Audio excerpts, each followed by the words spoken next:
show is about celebrity worshiping and why so many of us do it. And it's getting worse. Someone here actually just told me about this stuff called Star Clone, which is a perfume that's made out of the body fluids of your favorite celebrity. Anyway, here are our very own lunatic fans, Bill and Randy. Now, Randy actually is the roommate of a staffer here, so we actually know each other, but I have never heard your whole sordid story. So you're here today to tell me about it. Now, you're obsessed with Chris DeGarmo. From Queensryche. Okay, when did this obsession start? Well, my obsession with the band started probably about 4 or 5 years ago, but with Chris, it's probably been about 3 years. About 3 years that you've been into him. Okay, do we have a clip of him to show for any of you people out here who aren't aware of like the myriad wonders of Chris DeGarmo or whatever? I think we have a little clip of him to show. Yeah. Okay. Now, what is it about Chris in particular that you're so into? I know you don't think I should be talking over his clip. That's a little sacrilege there, but what is it about Chris that you like so much? Basically, he's God. I mean, he's the principal songwriter of the band. He writes great songs. He plays the guitar. I mean, it's just great to watch him up on the stage. He stands up there like a god. So it's his looks and stuff too. Then well, partly the looks come after everything else. I mean, for me, it's there now, but that wasn't what got me interested in him in the first place. It was his talent, his creativity. Have you ever actually met him? Yes, a couple of times. You have. Tell me what have you done to meet him? The first time I met him was backstage at a show, and I kind of weaseled my way back there through the record company. I work for his record label, so that's good for me. That's a good tip. That makes it easier. Okay. Yeah. So if any of you want to meet your favorite celebrity, you first go work for the record label and then, okay. Exactly. But I got backstage and I weaseled my way up to first row for the show, right in front of Chris. I had to be on that side of the stage. And then after the show, I just went back and I stood there for like an hour and a half waiting for him until he came out. And I didn't think I'd be able to go over to him. I was getting really nervous. I was with my friend and I'm like, I can't go over to him. Just let me meet the rest of the band. I don't even know if I can do it. And he came out. I'm like, there's Chris. Go get him. Go get him. And that was the first time I met him.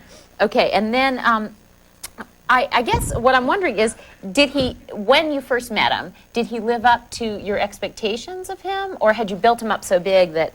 No, he lived up to my expectations. I was just so nervous. It took a lot for me to even stick my hand out and shake his hand and like look at him. I had to concentrate to look at him just so I could remember what he looked like. So what was the encounter? How long was it? 2 seconds because I thought I was going to die. It was kind of like, let's take the picture and let's go, please. I have to get out of here. But the girl that took the picture managed to chop his head out of it, so that picture didn't come out too good. Oh, no. Yeah. So you don't actually have a picture of yourself with him? No. I went back 5 days later. I made a 4-hour road trip to Hershey, Pennsylvania to go back just to replace that picture. I mean, I went back for the show. So you went back and you met him again? I met him again. After that? Yes. You went back again? I brought back the picture, actually, and I showed him that this girl took this picture of us, and she's like, she chopped your head out of this picture. So he's like, oh, we definitely have to take another one. We'll definitely take another one. So the one picture that I did take that night was of me and Chris. So you got it. Yes. Okay. Now, what I heard from my producers is that also your whole, it's not just that one picture. You have kind of like a shrine in your apartment to him, right? So we actually went and visited her apartment, and her bedroom is a shrine, and we're going to show it to you right now. I am a true die-hard Queensryche fan, and Chris DeGarmo is #1 fan. Absolutely. There's nobody bigger than I am. No way.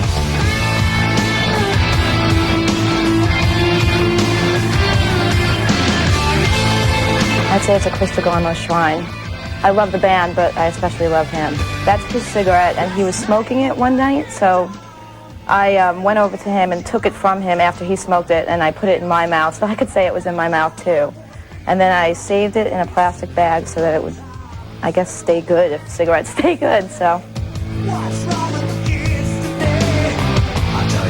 I'll get really into the show, but I would never throw like my bra or my underwear on the stage. That's not me. And people like sports figures or actors, and I happen to like musicians, and I happen to love Queensryche and love Chris DeGarmo even more. So, okay, now I heard that when you actually met him, I don't know if it was the second time or the third time or whatever, his wife was there. Yes. Yeah. He's married. Does that bother you that he's married? No, not really. I mean, he's happily married, and I'm glad that he's happily married. I would have liked it to be me, but it's not. So. So you don't necessarily like him romantically. You just No, you want to be friends with him. Exactly. I just want to know about him, respect. what he's interested in, and just know what inspires him to write the music that he does and stuff like that. Okay. Now, Bill, you're a big fan of Wilson Phillips, right? Right, yeah. Okay. Why is that inspiring such hilarity in this audience? I guess all of you guys are not, but we'll get to you. We'll get to you. Let's give him his moment. Why do you like them? I guess it's their harmonies, and that they're. I feel that they're really strong women that can not only portray power but also compassion. How do you know that they're strong women? You just see that through the videos? Yeah, or? just their image that they portray in the media. Okay. Yeah. Do you get this a lot when you tell people that you're a fan of Wilson Phillips? Well, I've liked other I'm a fan people. of Queensryche. You respect his fanhood or whatever.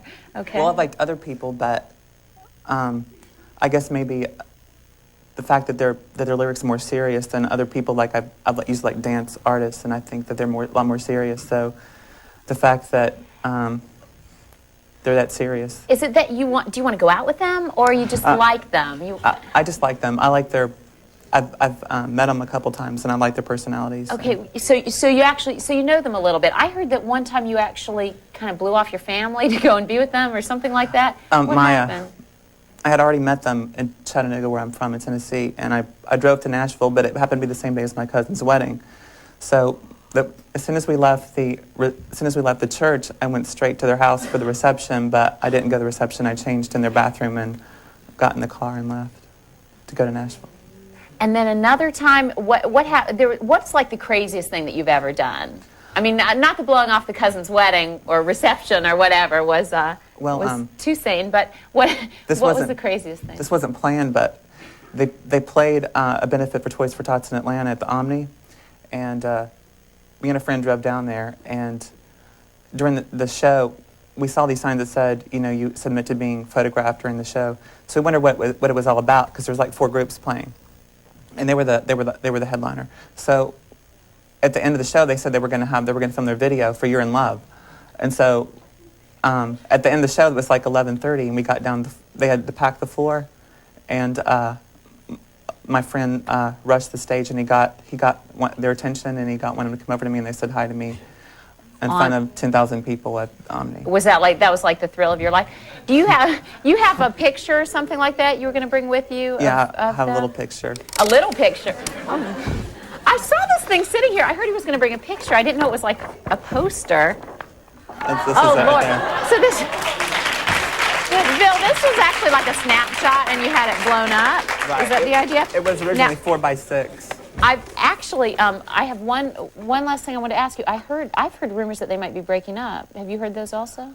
I just know that they're on hiatus, and they're probably going to be making an album that's going to come out near the end of the year. That's just what I've So heard. you don't believe any of those rumors, or you haven't heard them? I haven't heard them. Would it bum you out terribly if they broke up? Well, I mean, I'm just glad they got to express their, what they wanted to while they were a group, if they do break up. So. Okay, all their important messages have Right. gotten through and all Right. that. We'll get to you guys. You'll be able to express your opinions when we come back. When we come back, we're going to bring you a former teen idol who has had more than his share of fan worship.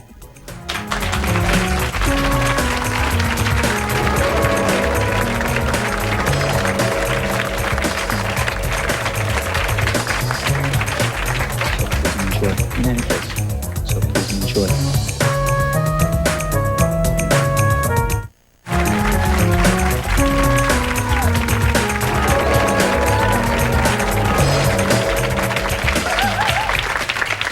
We're back, but now our next guest got his start as a dying boy on an episode of Medical Center, but you probably remember him as Keith Partridge. Yep, David Cassidy. Come on out.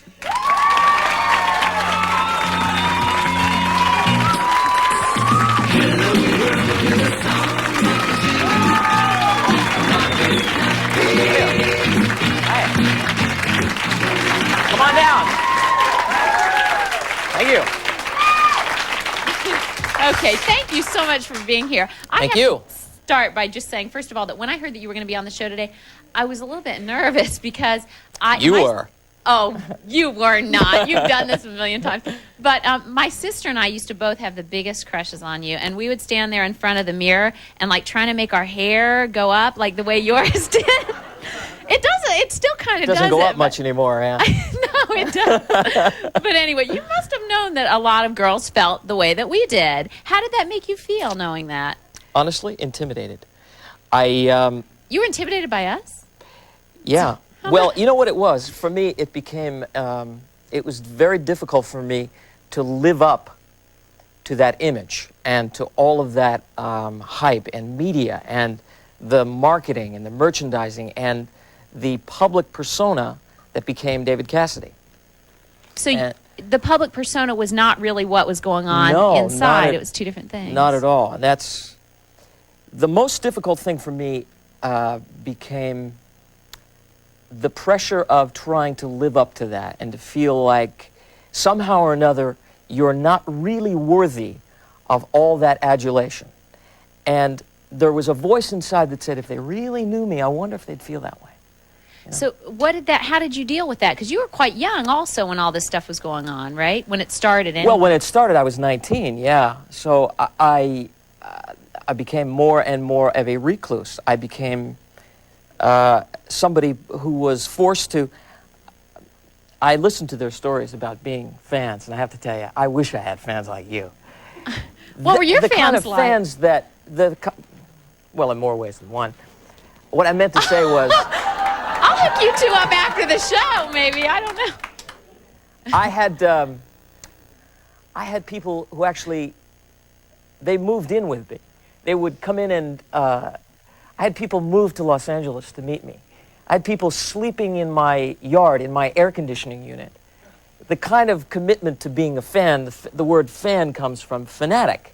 You guys, I mean, I'm sure you like your artists, but the kind of fans I'm talking about was crazed. Did they ever do anything that was destructive, either to themselves or to you, or? Oh, yeah. What sure. kinds of stuff?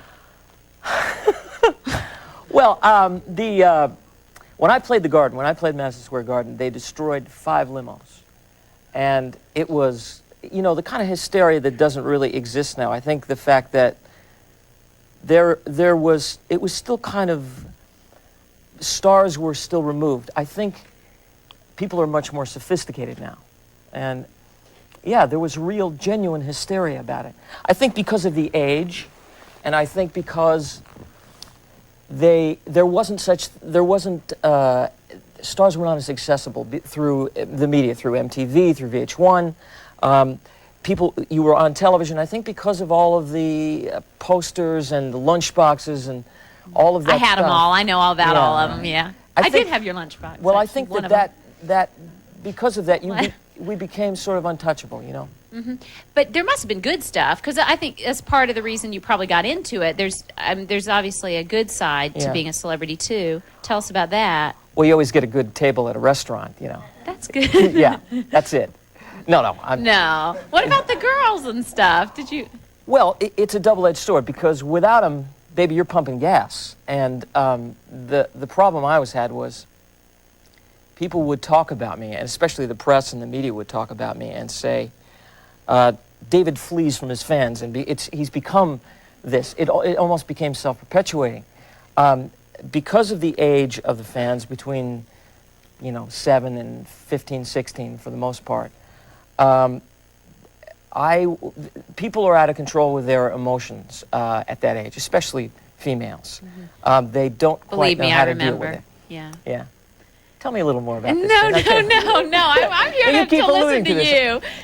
No. I know what you mean. Well, it's very hard to try and deal with somebody who is out of control with their emotions. When you said you couldn't speak to him, it becomes very uncomfortable for the person who is the focal point of that, and a lot of it's projected sexuality. Maybe it wasn't for you, but a lot of it, even though it was innocent, and we're talking about, adolescence or pre-adolescence, we're still talking about overt sexuality. And sometimes the way they deal with their emotions when they're out of control is they laugh, they scream, they cry. When you stand at the focal point of 40,000 people screaming that they love you, man, that is some And powerful when you hear stuff. "I love you" from someone who doesn't even know you, does Right. that make you distrust anytime you hear "I love you," or does it? It has a tendency to make you withdraw, yeah. Distrust, but also there's a sense of, I don't feel, if you really knew me, if you really understood who I was, and I know that through your fantasy, the fantasy of it, I don't want to ruin it for you. I don't want to blow it. I don't want to disappoint you. But at the same time, I got to tell you, that ain't me. So in a certain way, while what they're doing should be building up your self-esteem, in a certain way it's eroding it.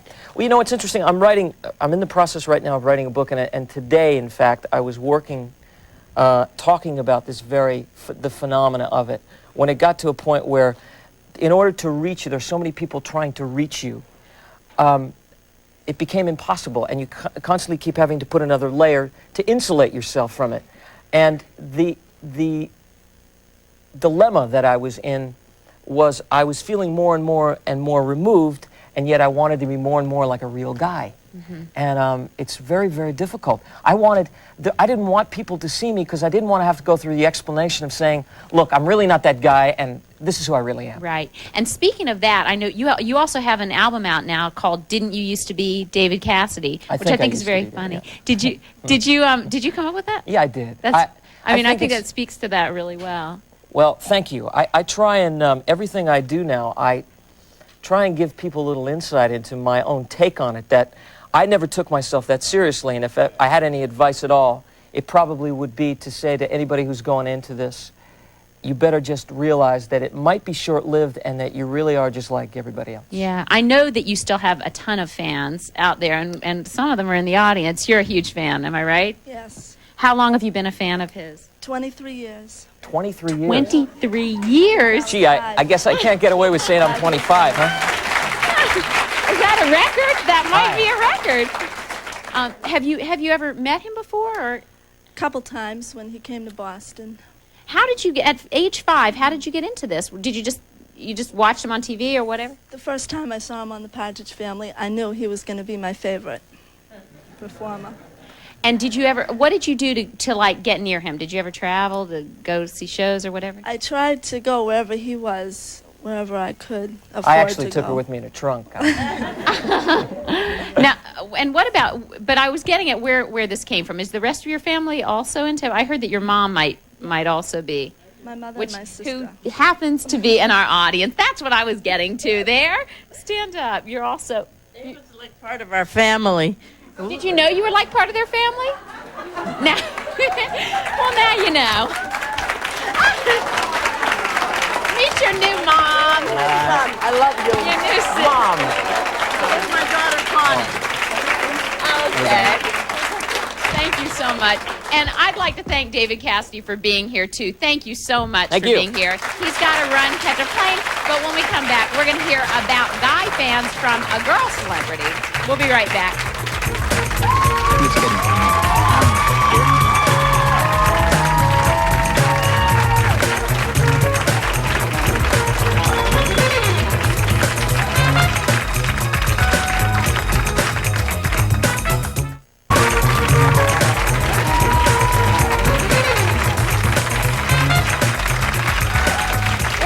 Talking about lunatic fans, and this here is downtown Julie Brown, who you probably remember from her days on MTV, but these days she's got a national radio show called American Dance Tracks.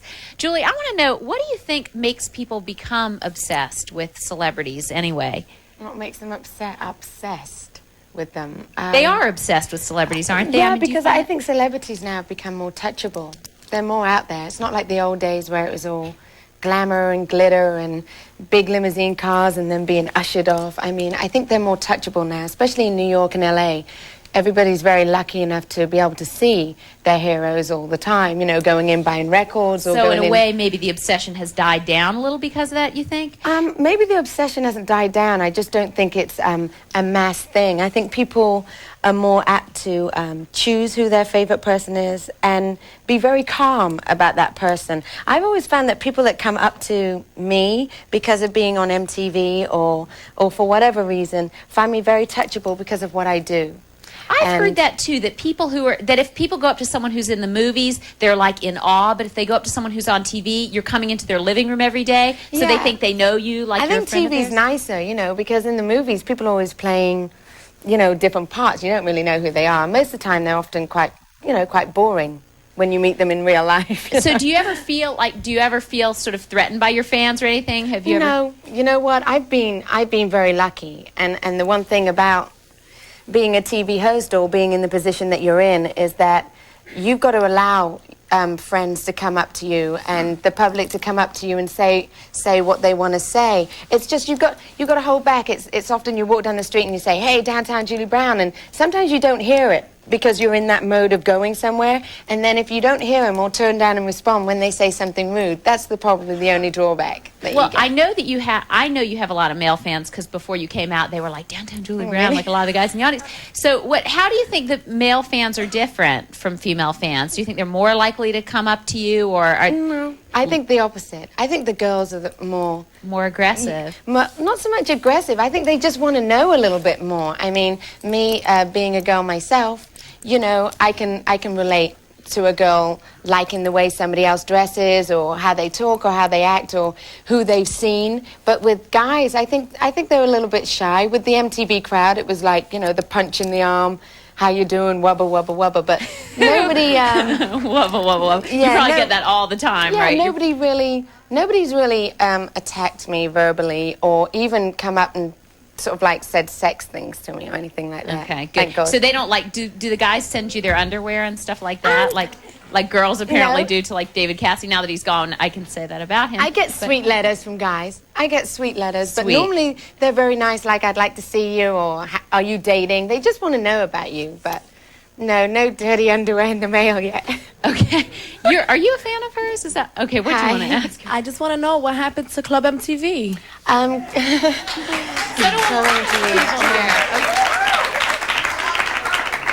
Club MTV was something that I did for 6 years, and with the way MTV changes, MTV is always like in the fashion mode, and I guess either I got dated or the format kind of they wanted to move on into the grunge and move on, and that's really not me. I like to have a good time. I like to dress fun. I don't follow fashion. I'm just me, and so I wasn't prepared to change into this person that said, "Hey, yo, what's up?" and be all like this. I can't picture you in the whole grunge thing either. Yeah, I just can't picture you. And plus, I like life. I like movement and like fun. I don't like it that you have to be in a cliquey thing to be popular. I don't think that's fair because everybody's different. I guess radio, you probably don't get as quite, your face isn't out there quite as much. You're still very known because of MTV, but do you feel, has it died down some since you're on radio? Is there a difference? It's died down, but it's a different audience. Now people are freer to say to me what they want to say because you can't see them. They can't get embarrassed.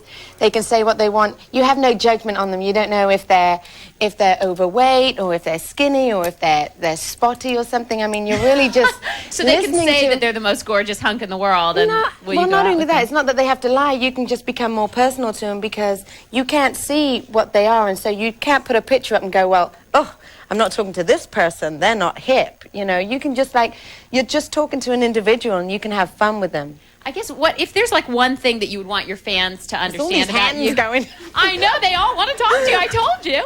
I feel like a jumbo jet is coming about to land or something. Exits over here, rear doors. But what is the thing, if you could tell them one thing that you think maybe they don't know about you, what would that be? Based on your image. What they don't know about me? Well, nobody knows anything about me, my personal life anyway. And do you want to tell them anything about it or no? No, not really, because I don't think they're interested in it. I really don't. I mean, it's boring. I mean, you go home just like everybody else. You know, you do your washing, you call a few friends, have dinner, and then you go back. It's not as exciting as doing a TV show or going out and meeting your favorite music star, who I certainly get very happy about meeting people. So you're a fan yourself? A fan. I mean, I get scared. Like I met Michael Jackson and, my tummy turned because these are big people. I mean... to go up and go into their space is quite scary, and so I think as long as you respect your fans, I don't think anyone's going to be nasty to you, hopefully. I know the feeling too. I have people that if I met them, if I ever met Mick Jagger, I think I would freak. Hang on, before I go, who are you a fan of? Debbie Gibson. I've had a crush on her for a while. For how long? 5 years about. So you've had a crush on her since she was Debbie, then when she was Deborah, and now she's Debbie again. Yeah, she's back to Debbie. Yeah. And you like her new whole look and that whole thing? Yeah, I think it's fun. The new video's a little sexy, but have you I've ever adapted. You've adapted. Okay. Have you ever actually met her? Yeah, I met her at the stage door of Les Mis opening night. First fan to give her flowers. I felt good. And was she nice to you? Oh, she's very polite. I didn't say anything because I froze. But you froze up just like you did with Michael Jackson. Okay, time for a break. But when we come back, we're going to go celebrity hunting in New York City to see how many we can find in a day. We'll be right back.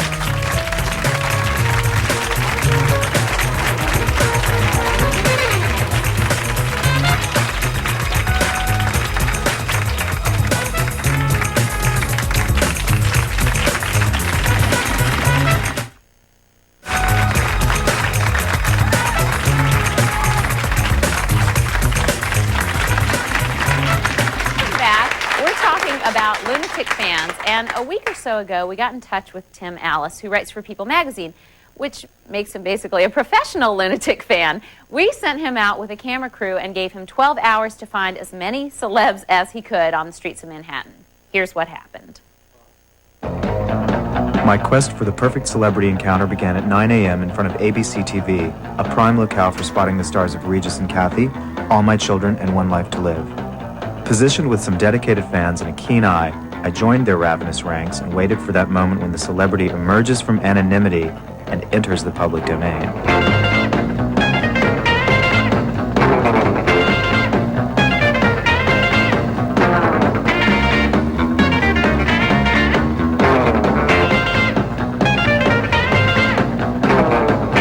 Just so sorry. See you later. I think that was Phoebe Cates. Gawking, searching, waiting for a glimpse or hello from a familiar face but still perfect stranger, these diehards were prepared to wait out the day in the cold. But I set my goals higher and went for the true megastar. Good morning. How are you today? Good. Does Madonna live here? Yeah. Can we go on up? No. No. We can't. No. Okay. We'll just wait. Thanks.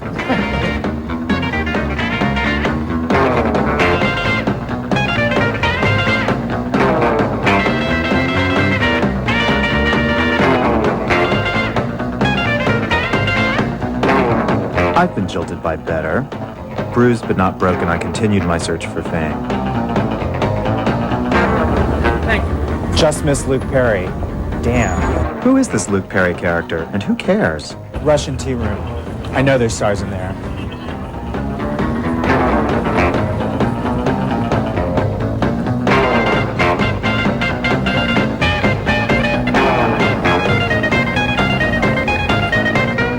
Got your bacon Whoopi Goldberg, and Henny's Heaven, which would be Henny Youngman, and the Woody Allen. I don't think so. It was addicting, and I needed a celebrity fix, so on it was to NBC, home of Saturday Night Live and David Letterman, a sure bet. If I wait here long enough, maybe Letterman will call me. That's Mike Myers. That's Mike Myers. The Jane Pratt people put me up to this. We've been star-seeking all day long, and you're the first bona fide star that we didn't know we were going to see that we saw. Well, it's nice to be thought of in those terms. It's Mike Myers! Worshipped from afar, but pretty ordinary up close. See you later. See you guys later. Bye-bye. This is world-famous Restaurant Row, and there are lots of places that claim to be celebrity hangouts, but this is the goods, or so. However, come after 11, be sure you've got a reservation, and be sure you made it 3 weeks ago. And they don't take American Express. It's been a long day, but I think we finally hit pay dirt. This is the party to be at, the Armani party for the new perfume, and this is a hot, hot party to be at. Why is it that our society is so obsessed with the adoration of stars that even our own lives seem unfulfilling by comparison?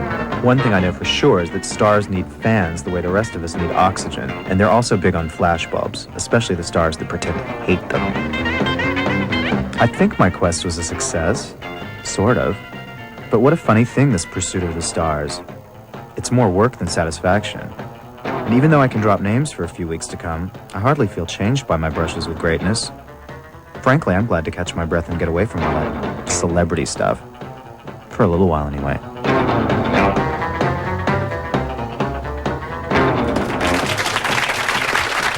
Okay, I'm here with the star of our little tape piece, Tim.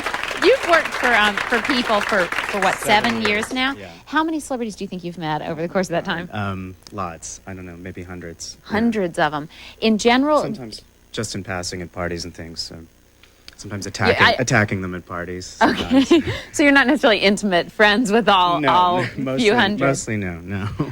In general, do you find that are they nice to their fans in general? Yeah, they're phenomenal to their fans. I've seen stars be either very charming or very rude to the press or to sometimes even to the people they work with, but always, I've never seen a star abuse a fan. They love their fans. They need their fans. Come on, who's not nice? We want to hear one name of someone who's not nice before we go. Well, Don Johnson slammed a door in my face once, but he was having a bad day, so I think that... So you understand. I understand. Thank you for telling me that. Okay, when we come back, we'll try and figure out which came first, the celebrity or the fan.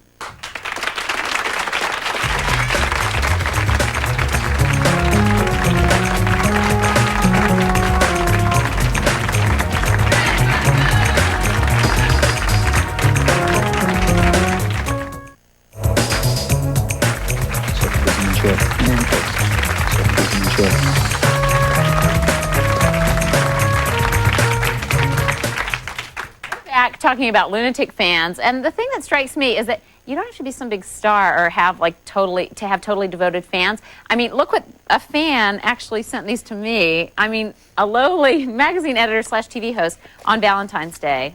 They're nice though, aren't they? I like them. Who wants to hold them for? You can hold them for me. I want them after though. Okay. Now, to help us figure out why people do this stuff, we have Ann Powers, who writes about fans and celebrities, or near celebrities, and the relationship between the two for the Village Voice, LA Times, Spin, etc., etc., etc. New York Times. Not LA Times. They told me LA Times on the teleprompter. They were wrong. Okay. Sorry. Anyway, why do you think that people worship celebrities? Where do you think it starts? Well, there are a few reasons. First of all, we live in a secular age. Religion doesn't have the power that it used to have, and people need something to direct their emotions toward outward, some remote source, and celebrities have become part of that, part of the substitute in a way for that, for some people. That's not true of all people. I think especially with pop music, it's a lot about sexuality. What David was saying was really true. You're a teenager, you start to form your ideas about sexuality, you start to feel sexy yourself, and you explore that by fixating on a fan, like I fixated on Paul McCartney, or on a star rather, like I fixated on Paul McCartney when I was, 10 or 11 years old, and sort of used him to figure out how I felt about sex. And actually, but Julie, I know that, I mean, you look really confused by it. I kind of am. But this idea of having people sort of live through you in a way, I mean, I know, and I don't mean this in a bad way necessarily, but I know that your assistant, I think, who came out here today, didn't she start it out by being a fan, yeah, right? Jenny, the little girl that came up. She was adorable, about 4 years ago, I was doing a show, and I met Jenny. She was then asking for my autograph along with a lot of other people. And she was just so sweet. I met her and I met her family. And every time I went back to do a show there, they were dedicated fans. And it ended up that she came to New York and was interning at my management firm. She went for a job and it ended up being my management firm. And since then, now she's my personal assistant and we have our own company. And I feel good with her because she knows me and she knows my limits. And she won't step over that boundary to but she wasn't a crazy fan, I hope. She she comes to my house all the time. She didn't seem to be. No, but she's good. She knows me. She knows downtown Julie Brown, which is the most important thing, to have somebody by your side. A lot of people don't know me, the girl in me, but they're not interested in that. And when somebody books me for a show, I need somebody that knows exactly what downtown Julie Brown is capable of there to turn around and say, yeah, she'd love to do that, or she can't do that. Mm-hmm. And she knows you that well to know She's that. Learning. Day by day. I kind of treat her like a kid sister, though, so. And do you feel like there's a big difference with women and men fans? And do you think in general there are more women fans? I mean, this was a situation of a woman being a fan of another woman, but what's the most common? I think that women are more explicit about their fandom. There are certainly male fans, but it's not so much for teenagers especially. Girls would tend to get together and talk about, we all love, Sean Cassidy or something.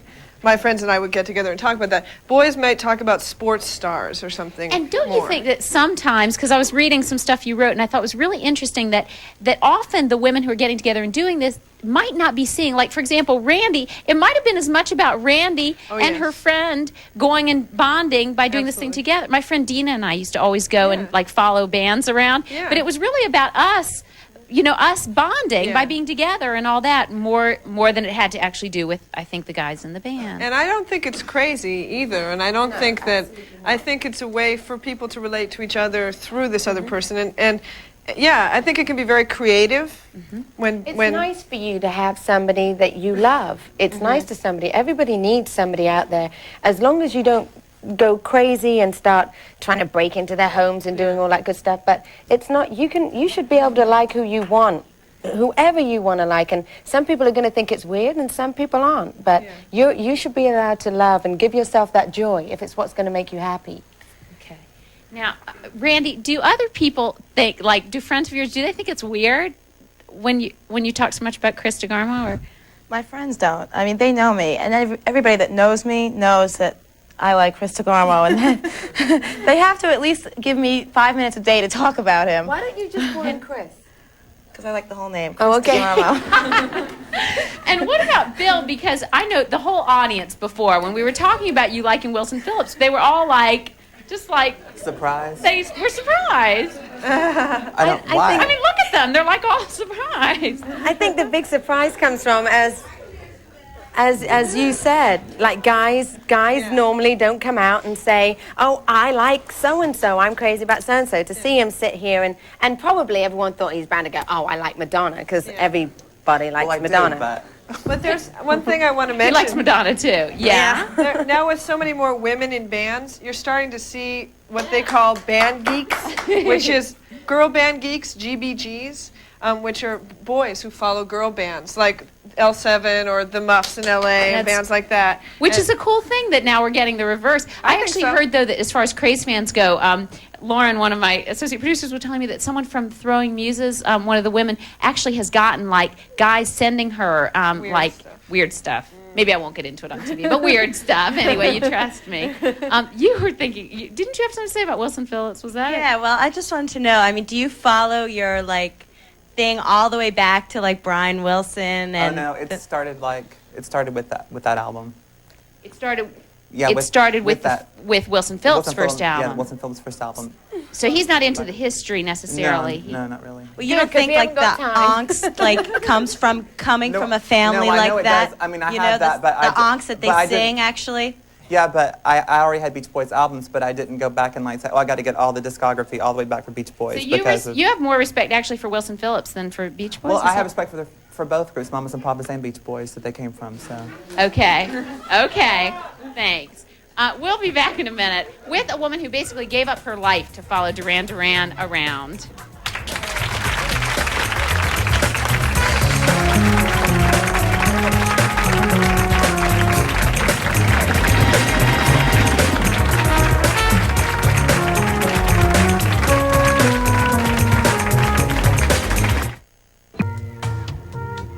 For free tickets to the show, write to Jane Pratt, care of Lifetime Television, 34-12 36th Street, Astoria, New York, 11106. Or call Giles at area code 718-706-5273. You'll love his accent.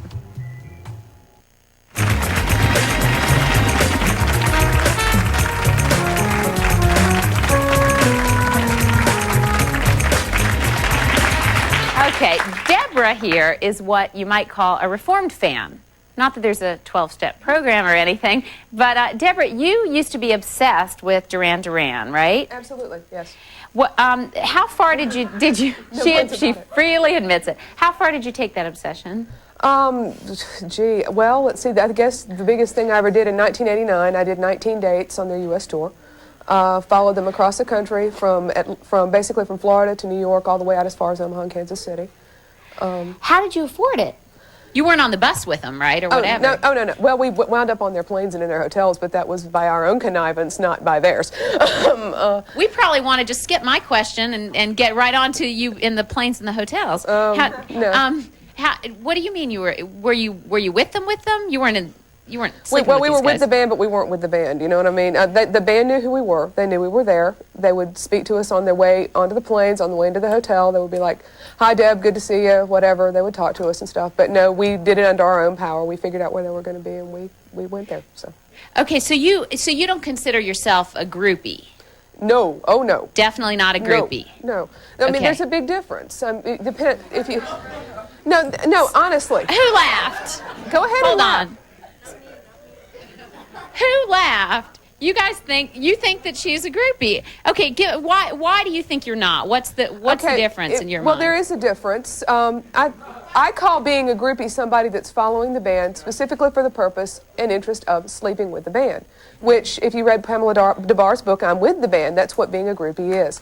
I never had any desire to sleep with the members of Duran Duran. That was not why I was there. This whole section over here seems to, think that you were a groupie. She's saying she's a groupie. What do you think she is? Why? I think she's a groupie. Anyone who would just do that, follow someone, have no self-respect, no pride, all of you. I mean, to follow people around a star, come on. Don't sweat nobody. People are just people. People are just people. She has her own show. I like her. She looks good, but come on, I'm going to worship her feet. She picked up a cigarette and put it in her mouth.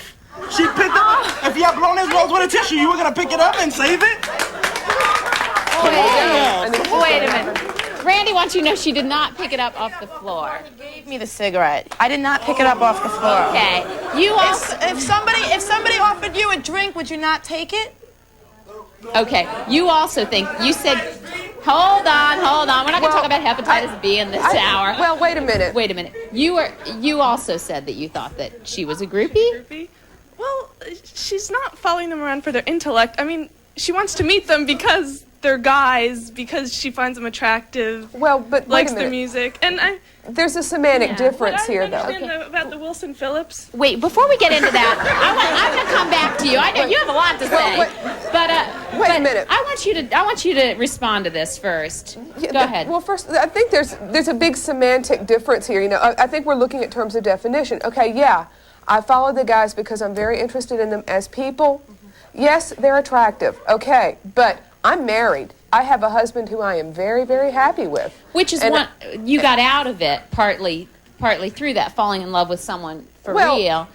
Well, the thing is, I mean, there's love and then there's admiration, and I think there's a lot of definitions here that people tend to get really mixed around, and that's why they tend to think of me or anybody else that follows bands in a very derogatory way, and I think it's wrong. Can I add something? Absolutely. Too? I think that often women in the world of music, especially in rock and roll, have been disrespected, and people think there's no reason for them to be there. And a lot of times, as a journalist, I would be around, and people would say, "Oh, who are you sleeping with in the band, or something?" Or think I wanted to sleep with somebody in the band, or come on to me. And the fact is that why can't we believe that a woman would be interested in a band because she likes their music? I'm not saying that there's not sex. Yeah. Okay. Well, the one last thing. I want to talk more about this when we come back. We got to take a break, but I'll come back to you to get your opinion on it. These days, you can literally buy fame and the clamoring hordes that come with it. For $175 an hour, Entertainment Express, which is a little company we found out about out in L.A., will rent you a few crazed fans and some shoving paparazzi to follow you around, just in case any of you are interested. We'll give you a minute to think about that, and we'll be right back.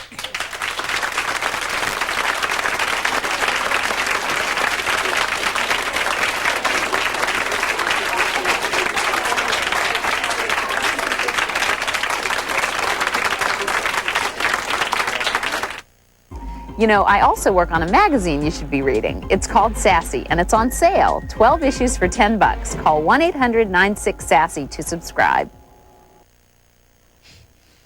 Okay, we've got 15 seconds here, so your 15 seconds of fame to wrap it up, Deborah. Well, all I've got to say is I followed Duran Duran across the United States. They were really good to me. They treated me like a human being. They were very friendly. I don't understand why, if they respect me, why you guys couldn't respect me. Why this too. audience couldn't give her the same respect. Okay, thank you, and thank you all. Thanks to everybody who made the show happen. Thanks to Julie Brown, David Cassidy.